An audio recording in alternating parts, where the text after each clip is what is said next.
राज्यात एकात्मिक बाल विकास प्रकल्प अंतर्गत अंगणवाडी सेविका आणि मदतनीस मिळून 2 लाख महिला कर्मचारी काम करीत आहेत।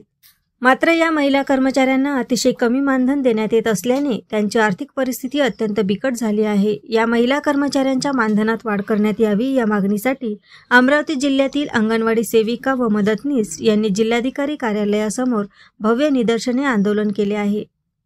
अंगणवाडी सेविकांना 25,000 रुपये महिना तर मदतनीस महिलेला 18,000 रुपये मासिक मानधन देण्यात यावे। याशिवाय या महिला कर्मचाऱ्यांना शासकीय कर्मचाऱ्यांचा दर्जा देण्यात यावा।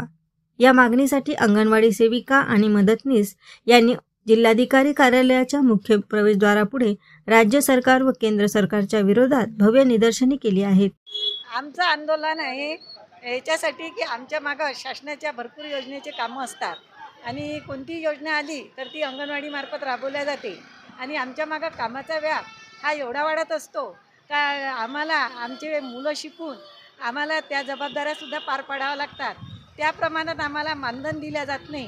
म्हणून आमचं सरकारला एकच म्हणणं आहे की आमचा कामाचे तास वाढवा, नाहीतरी आम्ही सकाळपासून 5 वाजेपर्यंत काय 10 वाजेपर्यंत काय कामात व्यस्त असतो।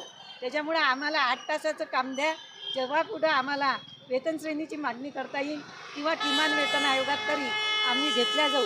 आमच्याकडे ठोस पुरावा म्हणून आम्हाला कोणी म्हणतात की तुम्हाला अर्धवेळच काम आहे, पण आम्हाला ते अर्धवेळ काम नसून आम्हाला ते पूर्णवेळ काम आहे आणि ते पूर्णवेळ काम आमचं कुठंतरी ते लिखित व्हावं म्हणून आम्ही शासनाला हेच सांगू इच्छितो की आमच्या पूर्णवेळ कामाचा GR काढा आणि आम्हाला न्याय मिळवून द्यावा। ग्रॅज्युटी मिळण्यात यावी, पेन्शन, कारण बऱ्याच सेविका रिटायर झाल्या परंतु त्यांना अजूनही त्यांच्या हक्काचे पैसे मिळाले नाही आणि GR काढला जातो पण तो GR ऑफिसपर्यंत पोहोचत नाही। जिथे आम्ही अल्पशा मानधनावर प्रत्येक अंगणवाडी सेविका आणि मदतनीस ताई काम करत असते आणि जेव्हा ही योजना राबविण्यात आली तेव्हा परित्यक्त्या, विधवा, घटस्फोटित स्त्रिया, निराधार स्त्रिया यांना तिथे याच्यावर घेण्यात आलं, कामावर घेण्यात आलं, परंतु त्यांना घर चालवण्याकरता पैसे आवश्यक आहे परंतु तो मोबदला मिळत नाही।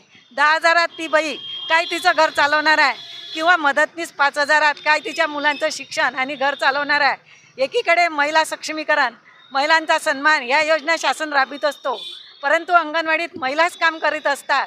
त्या महिलांच्या कामाचा मोबदला त्यांना पाहिजे त्या प्रमाणात मिळत नाही।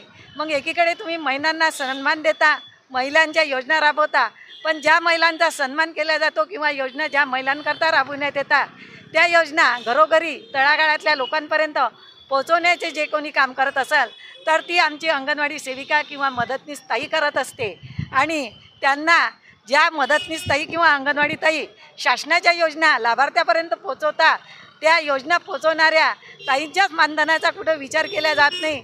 10,000 आज एखाद्या कोणत्या दुकानात किंवा मॉलमध्ये काम करणाऱ्या बाईला पैसे आमच्यापेक्षा जास्त मिळतात परंतु आम्हाला पाहिजे त्या प्रमाणात कामाचा मोबदला मिळत नाही।